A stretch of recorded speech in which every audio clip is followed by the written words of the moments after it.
turabiyegereje inshuti abavandimwe dutaramanye n'umugoroba mwegere n'Imana ibaha umugisha.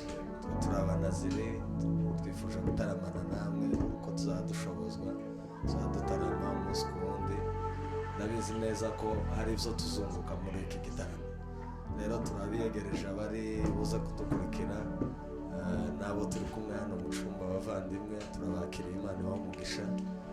Reka dusenge kugira dutangire turirimba umwanya mutoya kugira tuze no kumva ijambo umwanya mutoya dutandukanye. Data wo mu ijuru, ufite imbaraga n'ubutware n'ubushobozi, ineza yawe twarayibonye, twabonye gukomera kwawe, twabonye ineza yawe. Imbabazi zawe n'urukundo rwawe nizo zonyine zitugose papa. Dimana de saone baria Carmena sika shmaide nizara Carmena beria. Ureko ubwiza bwawe n'imbaraga zawe n'ubushake bwawe mwana biganze muri iki gitaramo.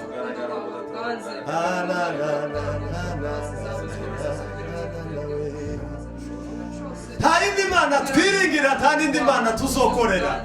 Jehova Rafa, Jehova Nisi, wewe ndio kimbilio letu, wewe ndio mchungaji wetu, wewe ndio kimbilio letu.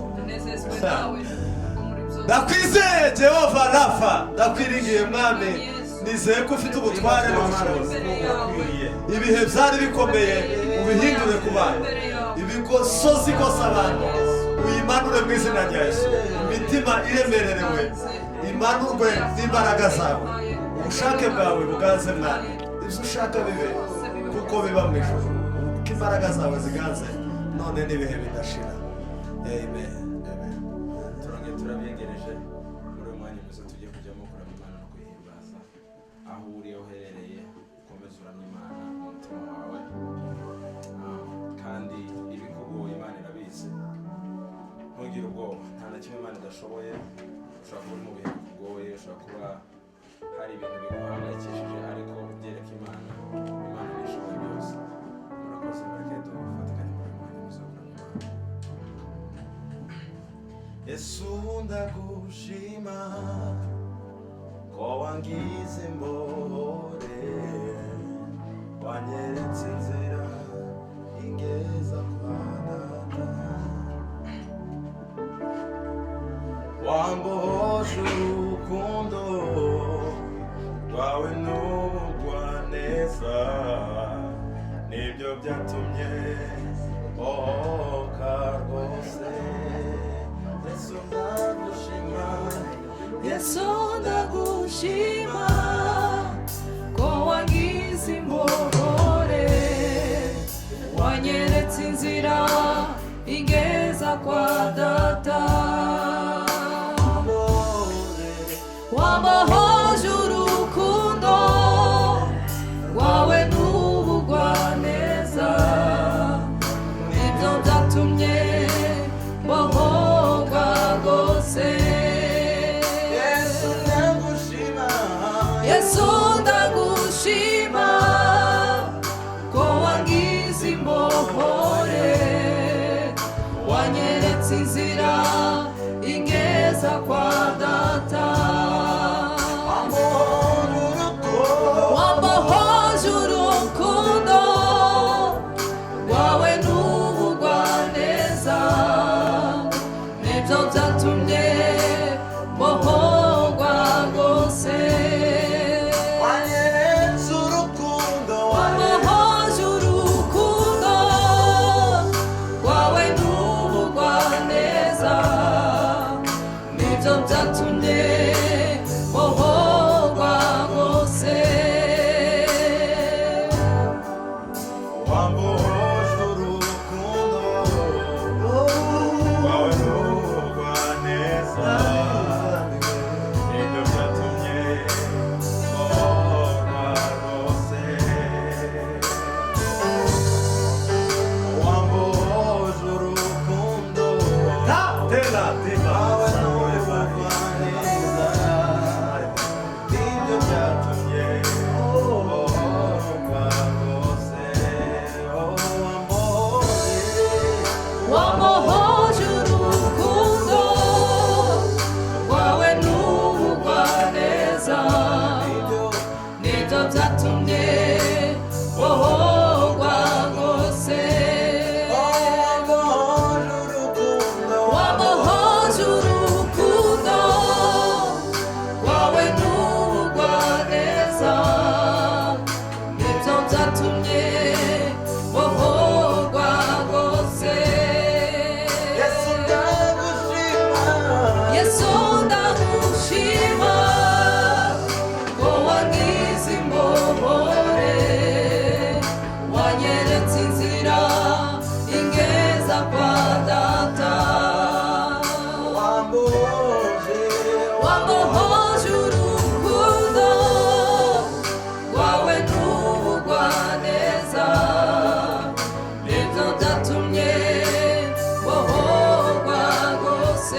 byatumye bohorwa rwose wambohoje urukundo rwawe n'ubugwaneza nibyo byatumye bohorwa rwose wambohoje urukundo rwawe n'ubugwaneza nibyo byatumye bohorwa rwose wambohoje urukundo rwawe n'ubugwaneza nibyo byatumye bohorwa rwose wambohoje urukundo rwawe n'ubugwaneza nibyo byatumye bohorwa rwose wambohoje urukundo rwawe n'ubugwaneza nibyo byatumye bohorwa rwose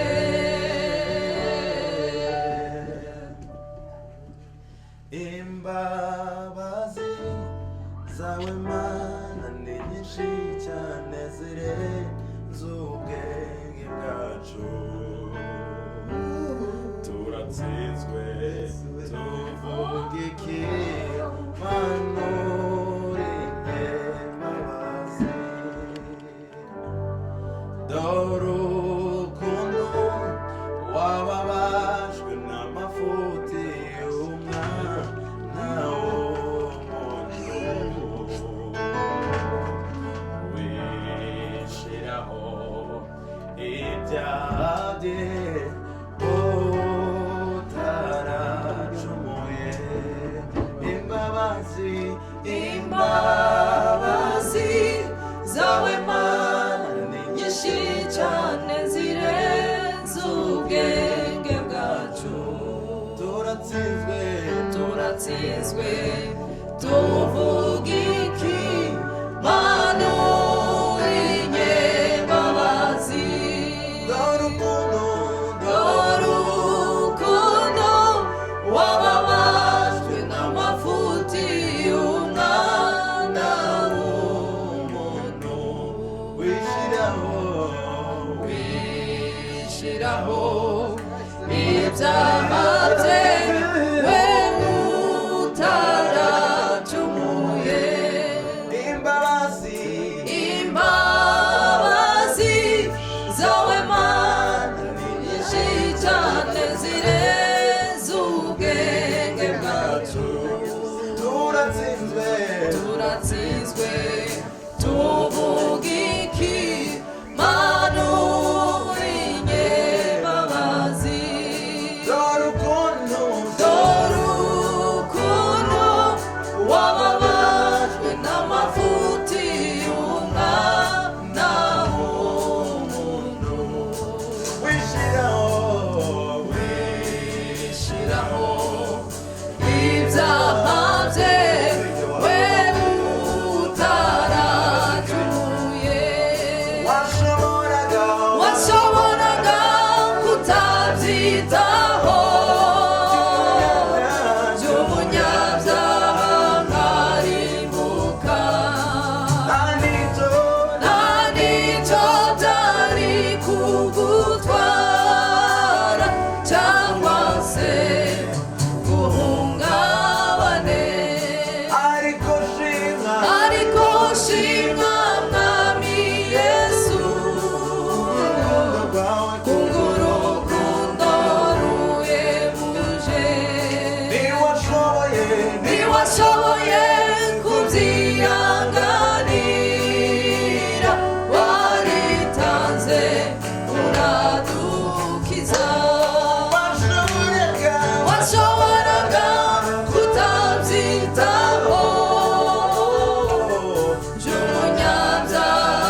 washoboye kubyihanganira waritanze uradukiza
Amen. Gira mugenzi wawe ngo urafashwe.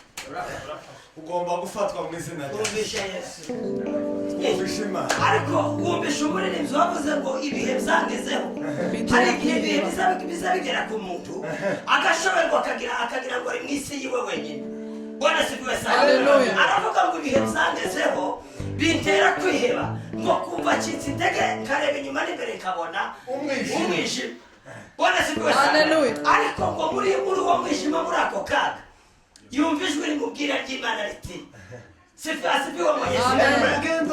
aramubwira ngo urugendo urimo rukuruhije nije wari utangije kandi ni naje uzarusohoza amahoro. Aramubwira ngo nguhetse ku mugongo w'Imana. Bwana asifiwe sana. Turi ku mugongo w'Imana.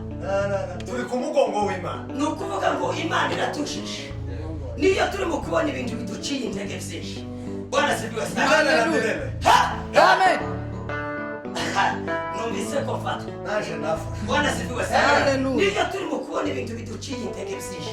Uru rugendo turimo rurimo ibintu byinshi bigenda bitunaniza. Bwana asifiwe sana. Ariko ihumure ry'Imana, Imana iduhetse ku mugongo wawe. Acha tuzana. Naguhetse Naguhetse ku mugongo, uhetse ku mugongo wanje, ntacyo uzaba.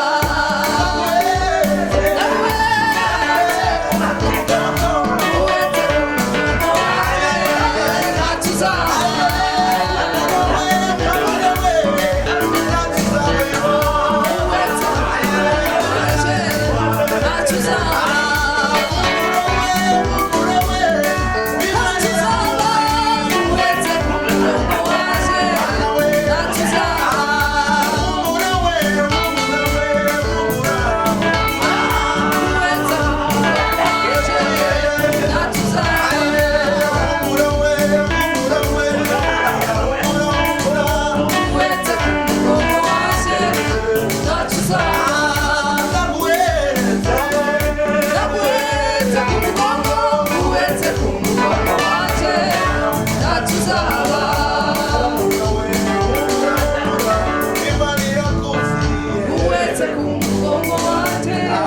ntacyo uzaba.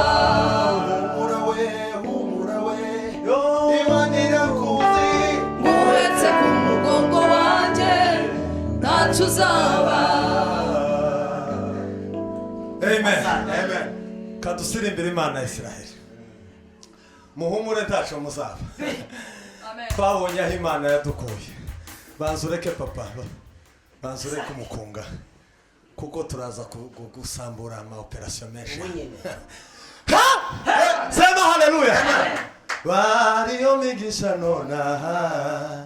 Imana yakugabiye. Uibare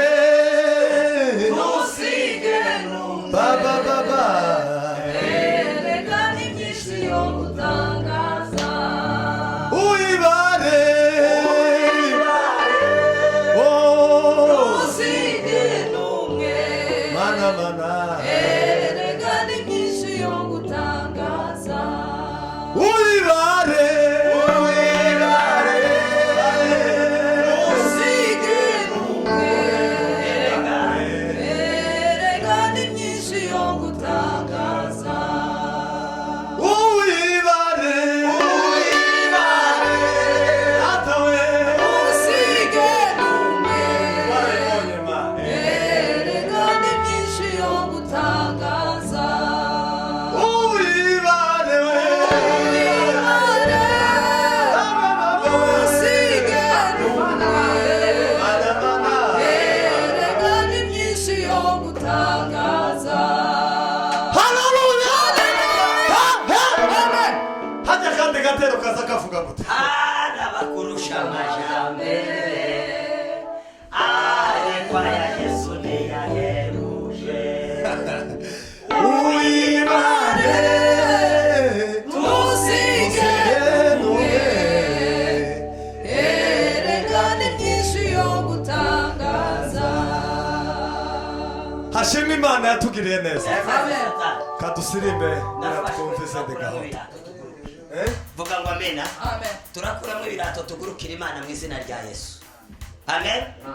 Hari umuntu ufite tureke yagira usubira gukubita hirya no hino ngo arebe hirya. Bwana asifiwe sana. Amen. Numvise ko Imana idutije igitaramo ni mugoroba. Igituma duhuriye hano sibyo uyu mugoroba Imana irashaka kudukubitiramo. Nimuvuge ngo kudukubitiramo. Ariko nafashwe ibihe ibihe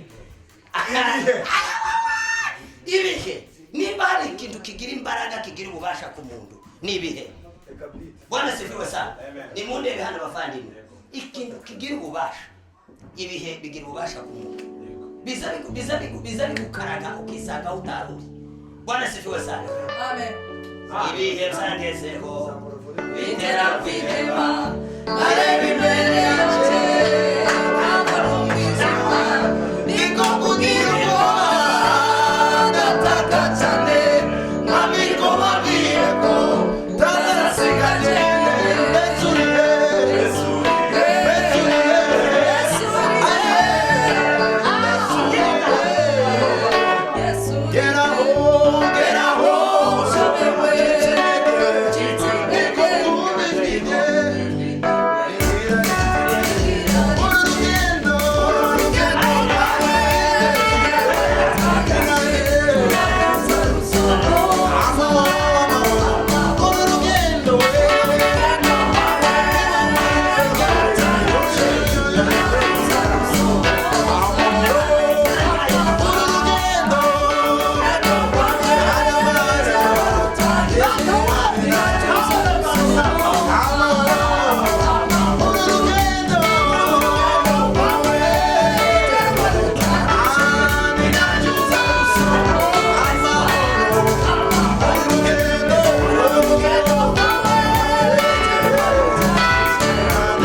Thank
Imana ibahe umugisha. Yes. Ngwino hano mama Imakire. Mwike hasi gira. Mwese murasirimba nta kibazo. Ntayayivuga. Kuranyumva. Yes. Ayi Imana Israel. Dushimiye Imana duhaye igitaramo cyiza. Mukorongera umunota umwe. Sankara nawe itaza ukinani. Ashurangira undi muntu ugiye kubwira. Naje nitumara umuvuga ubutumwa nawe ndamwakira azasirimbe yamakomezaho atugeze ijambo ry'Imana aho warugeze wafatishije gusa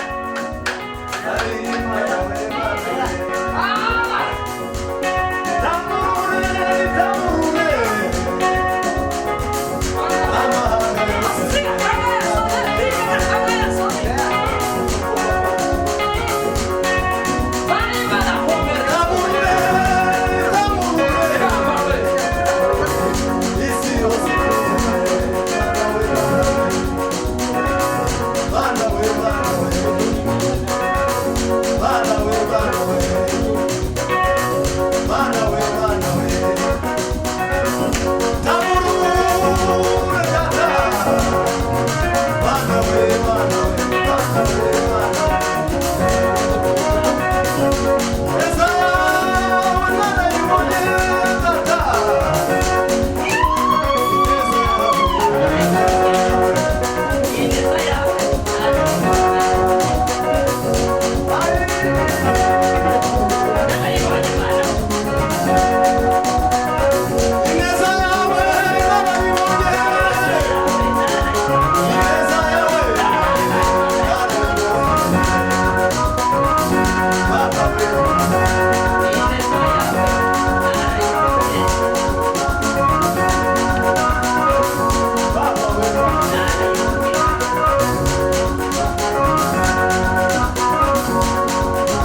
gasenge mukanya inyota ntirashira amumwirukansa nawe ndi mu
Yesu alifufuka yu karibu sana kurudi atuchukue sote.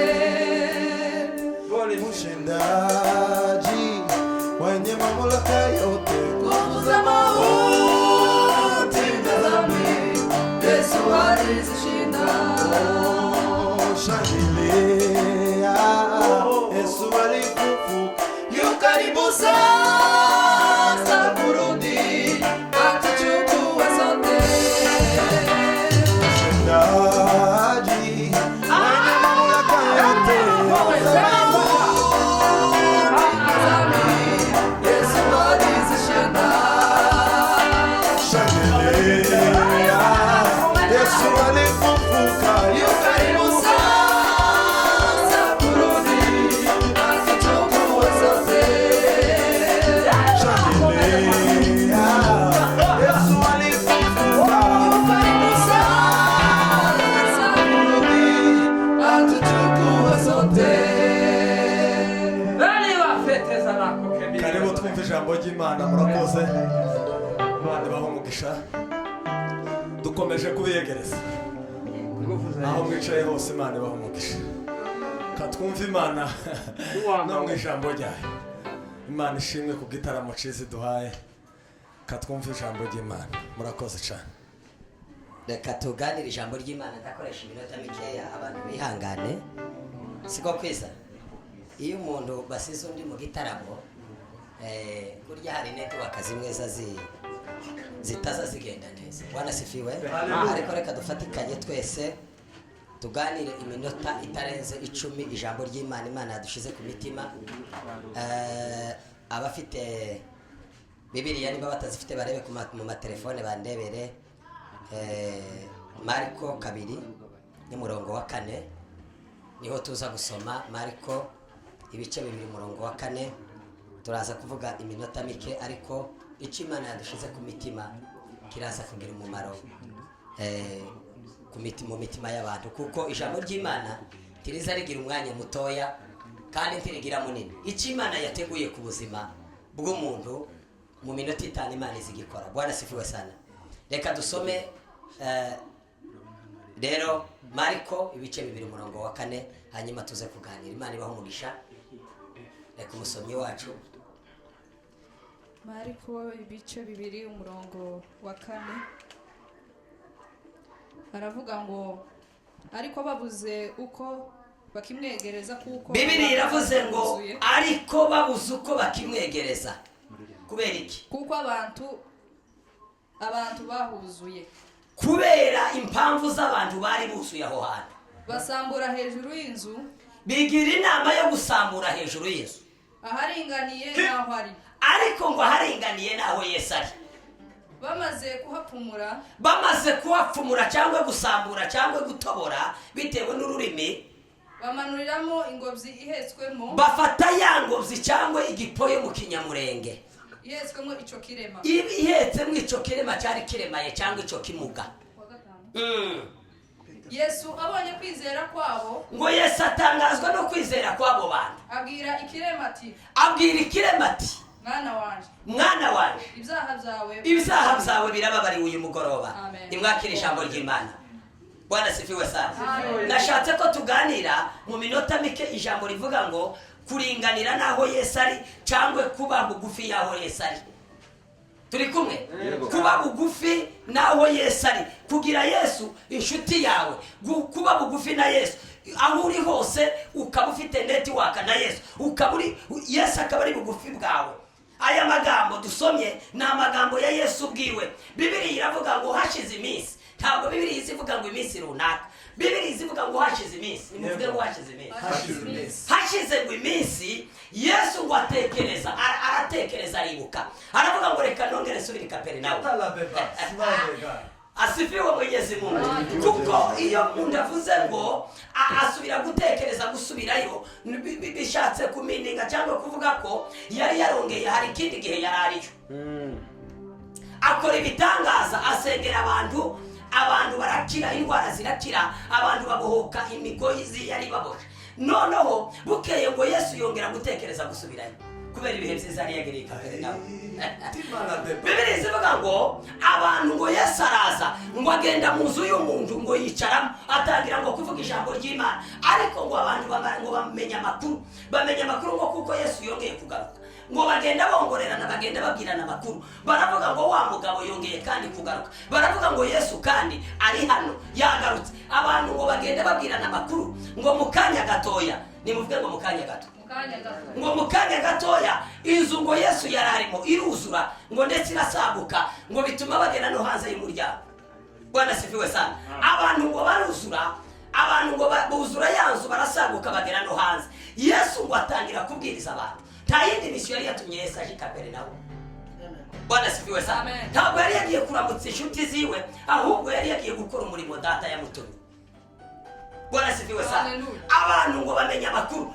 Hariho umuryango ngo wari umaze igihe wararemererewe, ufite intimba, uremererewe nuko bari bafite umuntu wari umugaye cyangwa wabanaga n'ubumuga. Abantu ngo bari baruhishwe no kumutwara cyangwa se no kumukorera, kuko iyo umuntu atabasha kwikorera, imiryango niyo ifata iyo sharije. Iyo umuntu yagize ikibazo akavukana ikibazo runaka atabasha kwikorera imirimo, imiryango imuba hafi. Imiryango y'uwo muntu niyo yabaga hafi yiwe, niyo yamudeplasaga, niyo yamukoreraga ibintu byose yashakaga gukora. Ariko abo bantu nabo bari baremererewe, ariko kubera bari bumvishe Yesu aje, baravuga ngo kubera Yesu ari aha ngaha hari icyo natwe dushobora kugabana.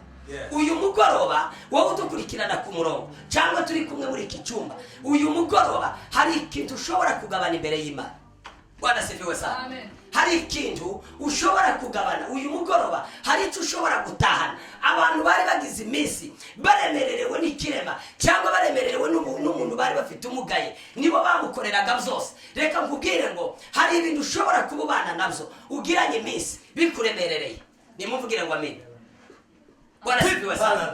Hari ibintu ushobora kububana nabyo, hari ibintu ushobora kubugiranye iminsi, hari ubumuga ushobora kubugiranye iminsi, hari indwara ushobora kubugiranye iminsi, hari ukutizera ushobora kubugiranye iminsi. Ariko uyu mugoroba umva uko ijambo ry'Imana rivuze, egeraho Yesu ari bugufi na Yesu kugira ngo ubashe gutabarwa. Ikibazo ugiranye igihe kirekire, imiryango itabasha kugufasha, imiryango itabasha kugukemurira, abavandimwe batogukemurira, inshuti zawe zitogufasha, babugufi na Yesu. Amen. Bwana sifiwe sana. Amen. Egera Yesu uyu mugoroba, gira inshuti Yesu, bibwire Yesu kugira ngo Yesu abashe kugira gute, abashe kugukiza.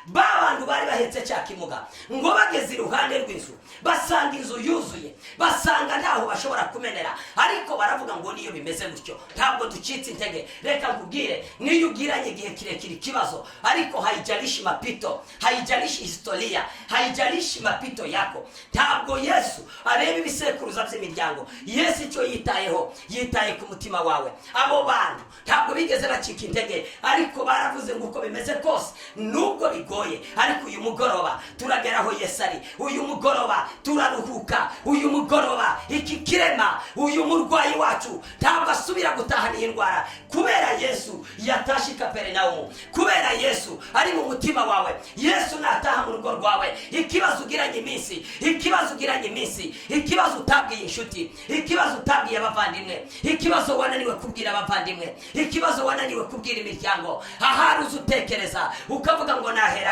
he, bwira Yesu uyu mugoroba, bibwire Yesu. Nimumvugire ngo amina. Uyu mugoroba bibwire Yesu. Uyu mugoroba Yesu niwe nshuti yawe. Imiryango yakumvira ubusa, watinye kuvuga, urashaka no kuzafata ibyemezo bibi, urashaka no gufata ibyemezo bigayitse, ariko umva ijambo ry'Imana, umva umuburo w'Imana uyu mugoroba. Fata icyemezo, bwira Yesu bikugoye, bwira Yesu bikugoye, babugufi na Yesu. Bantu bane bari bafite ikirema, umva uko ijambo ry'Imana rivuga ngo baravuze ngo niyo bigoye ntabwo dusubirayo, turasambura, tugiye kurira Yesu dusambure, ariko ngo babanza gutegera. Nimuvuge ngo gutegera. Barabanza ngo bakora patru, barabanza bumva aho Yesu aherereye, baravuga ngo aha nidukura iriba niho neza tujimera aho Yesu ari. Ngo barasambura, ntabwo bitaye kuri nyirizo, nta nubwo bagiye gusaba nyirizo uburenganzira, ariko baravuze ngo reka tubanze turuhuke, uyu murwayi wacu abanze nawe abone ubutabazi bw'Imana. Ngo basambura aho Yesu ari, ngo bamanuramo yangobyi. Yesu ngo arebe, abona amabati bayakuyeho, abona bamanuye ingobyi. Ngo Yesu aratangara cyane, ngo abwira wa muntu, ngo aramubwira ngo mwana wanje, haguruka ugende, ibyaha zawe birababariwe, kwizera kwawe. Ngo Yesu atangaza no kwizera kwari muri abo bantu. Uwo murwayi afata ingobyi yiwe arayitahana. Reka nkubwire ngo izere Yesu. Mu bibazo ufite izere Yesu, mu ngorane jewe ntazi izere Yesu. Wowe ugize amahirwe yo gukurikirana iri jambo ry'Imana, umva uyu muburo uyu mugoroba, izere Yesu, ringanira naho Yesu ari, babugufi na Yesu. Ingorane zawe, ikibazo cyawe, Yesu yiteguye kugira ngo agikemure. Yesu yiteguye kugira ngo agutabare. Ntabwo ari umwana w'umuntu. Yesu ntabwo ari umwana w'umuntu. Imana si umuntu ngo yicuze, nta nubwo ari n'umwana w'umuntu ngo ihinduke ku byo yavuze. Icyo yavuze kuri wewe no kugikora izagikora. Uyu mugoroba mwene data, izere ijambo ry'Imana, izere Yesu. tumbira Yesu niwe gisubizo cy'ibibazo byawe. Ingorane ugiranye iminsi, uburemere ugiranye iminsi, ububabare ugiranye iminsi, ikibazo cyakugoye, ibi jewe ntazi byakuremerereye, wumva uremererewe ndetse wacitse intege, ariko uyu mugoroba ongera kandi wumva ubuntu bw'Imana, ongera kandi wumva Imana mu buzima bwawe, ongera kandi wumva Imana mu mutima wawe. Yesu yiteguye kugira ngo agutabare. Cyakirema basambura haringanire naho Yesu ari. Uyu mugoroba sambura ibyari bituma udahura n'Imana. Kuraho inzitizi, kuraho inzitiro zituma udasabana n'Imana. Reka nkubwire ngo hari inzitiro, hariho amabariyeri ari mu gutuma utagera aho Imana iri, hariho amabariyeri ari mu gutuma utagera mu busabane bwawe n'Imana. Uyu mugoroba kuraho ibikugoye, kuraho inzitizi, kuraho ibikuremerereye, kuraho amabariyeri yose, umutima wawe uha Imana. Imana yiteguye kugutabara. Reka uyu mugoroba ndangize senga umuntu wese uzumvira ijambo, wizere icyo Imana yavuganye nawe, wizere Imana yakije kira kirema, wizere Imana yakoze ibitangaza byinshi na n'ubu iracyariho, ntabwo izihinduka. Uko yari bikuvejo yo kugeza uyu munsi ntabwo ihinduka. Uri uwo kwizerwa Mwami Yesu. Duciye bugufi imbere yawe, twe turi abakozi b'imburamumaro, ariko uyu mugoroba ijambo ryawe riratubwiye ngo reka turinganire naho uri, reka tube bugufi bwawe, ibitugoye tubizane. Cyakirema cyari gihetswe na bantu bane bamaze gusambura aho Yesu ari, bamaze ngo gusambura haringaniye naho uri, bamanura Cyakirema. Utangazwa ngo no kwizera kwari mu mitima yabo, uravuga ngo ibyaha byiwe birababariwe, nahaguruka agende. Uyu mugoroba ndasengera abadukurikirana ku murongo, uyu mugoroba ndasengera abo turi kumwe muri iki cyumba. Mwama bizera aya magambo, reka babone ubutabazi bw'Imana, reka bumve Imana. Abagiranye ibibazo birekire, abamaze gucika intege, imitima yasubiye inyuma, abagiranye ibibazo ibihe birebire, uyu mugoroba bakoreho Mana. Kora ku mitima yabo, kora ku mibiri, kora ku maso ahumuke, kora ku maguru bagende, kora ku mitima bongere bumva Imana. Urakoze Mana, Mana wadutabaraga mu minsi ya kera, nanone uzaturengere kugeza gupfa. Ndagushimiye Mana kuko uzahora ubana natwe ukageza iteka ryose, ni mu izina rya Yesu Kristo, amen. Shalom shalom. Mana ibahe umugisha, muza mudukurikirana kugira ngo tubashe kuganira ijambo ry'Imana. Ndabizi ko hari ibyo Imana izakora, Imana izahindura byinshi binyuze mu ijambo ryayo. Muzongere muze dufatikanye dusenga Imana, n'abandi bari hafi bazaze dusenga Imana. N'Imana ibahe umugisha. Shalom shalom, amen.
Kadukomere ijambo ry'Imana amashyi. Ubwenge n'amavuta ntabwo ntawusigaranye inyota. Twarangiza, turabashimiye kandi Imana ibahe umugisha. Tuzongera dutaramane munsi kanone kuwa gatandatu. Turabakunda. muzakomeze kudukurikirana kuri channel yacu Abanaziri, muraza kubibona. Imana ibagirire neza. Reka Espoir ngwino hano cyangwa mwaza asenge dusoze materaniro, asengera abantu bafite ibibazo bitandukanye, anashima Imana kuzabaye zose kugira ngo dusoze. Karibu. Mwami Yesu turagushimiye, turashima izina ryawe rikomeye gusumba ayandi mazina yose.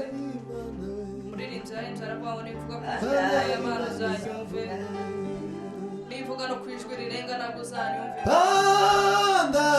Duhagaze kuko kukuvugira, iki gihe duhagurutse kugira ngo aho izina ryawe ritaramenyekana rihagere. Tutagufite nta bushobozi twabona, tutagufite nta yindi Mana iri mu mitima yacu, ariko icyo tugusaba nicyo tukwinginga. Ubuzima bwacu burusheho imbere yawe, burusheho kutwishimira ibihe byo kubaho kwacu. Ibihe turimo biragoye, aho abantu bashishikajwe no gusubira inyuma, aho abantu bashoye imbaraga mu gusubira inyuma, aho abantu Mwami Yesu bafite umurindi wo gusubira inyuma, ariko nta wundi muntu wadufata ukuboko, nta yindi Mana imbere n'inyuma, nta wundi ufite ubushobozi wadufata ukuboko akatujyana akatugeza ku Mana atari wowe Yesu Kristo. Uyu mugoroba tugushimiye ibihe byiza, duheze imbaraga zo kuba imbere yawe, duheze ubushobozi bwo kugutunganira Mana. Ibiri mu isi bitwanduza, ibituma tutaba imbere yawe nk'uko bikwiriye, ibituma tutagira inyota Mana, udukureho inyota y'isi n'ibindi byose kugira ngo tubashe kuba imbere yawe Mana. Uyu mugoroba kuzamuriye icyubahiro, dufite ibimenyetso byinshi kuko uri Imana igira neza, kandi kuko uri Imana umujyanama, uri inshuti y'ubugingo bwacu Mana. Uyu mugoroba turagusabye kugira ngo ugereho tutagera Mana. Dusengeye abafite ibibazo bikomeye, dusengeye abagwaye Mana, dusengeye abari mu ntambara, dusengeye abafite bwihebe, dusengeye dusengeye abakumenye bose kugira ngo wongere amavuta yo kuba imbere yawe Mana. Ubundi Mwami Yesu bino bikorwa turabiguhaye, turasaba kugira ngo udufashe Mana, turasaba kugira ngo amavuta yawe abe kuri twebwe, turasaba kugira ngo ubushobozi bwawe bube kuri twebwe, turasaba kugira ngo Mwami Yesu ntitubikorere kuko kumenyekana, nta cyubahiro dukeneye cy'abisi, ariko uwo dukeneye kuko amenyekana n'Imana ibyagiye muri twebwe. Mwami Yesu ube muri twebwe, nurangiza wiyereke n'abandi batakuzi, aho twagendaniye nawe Mana ntiwigeze udutererana. Turagushimiye kuko uri Imana iri kumwe natwe, turagushimiye